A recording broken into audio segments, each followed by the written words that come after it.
Hello! Welcome to my YouTube channel. ఇవాళ మనం చేసుకోబోయే రెసిపీ వచ్చేసి మామిడికాయ పులిహోర. ముందుగా మామిడికాయని ఇలా తురుముకొని పక్కకు పెట్టుకోవాలి.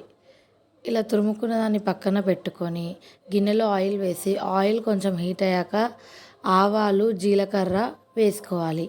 అవి వేగిన తర్వాత పల్లీలు, శనగపప్పు, మినప్పప్పు వేసుకొని ఎర్రగా వేయించుకోవాలి.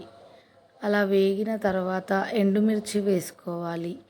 ఇప్పుడు పచ్చిమిర్చి, కరివేపాకుని వేసుకోవాలి. ఇవి కూడా ఆయిల్లో మంచిగా మగ్గిన తర్వాత మామిడికాయ తురుముని వేసుకోవాలి. మనం ముందు తురిమి పెట్టుకున్న మామిడికాయ తురుము వేసుకొని తగినంత ఉప్పు వేసుకోవాలి. మీ టేస్ట్కి తగినంత ఉప్పు, పసుపు వేసుకోవాలి. వీటిని ఆయిల్లో మంచిగా మగ్గనివ్వాలి ఆ మామిడికాయ తురుముని. నేను ఇక్కడ ముందుగానే వైట్ రైస్ వండి పెట్టుకున్నాను.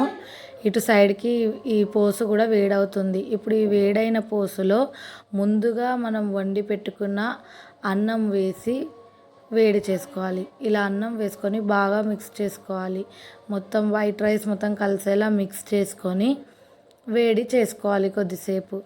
ఇలా మిక్స్ చేసుకుంటే ఎంతో ఈజీ అండ్ టేస్టీ మామిడికాయ పులిహోర రెడీ అండి. రెసిపీ ట్రై చేసి ఎలా ఉందో కామెంట్ చేసి చెప్పండి. నా వీడియో మీకు నచ్చినట్టయితే లైక్ చేయండి, షేర్ చేయండి, కామెంట్ చేయండి. సబ్స్క్రైబ్ చేసుకోవడం మర్చిపోకండి. Thanks for watching.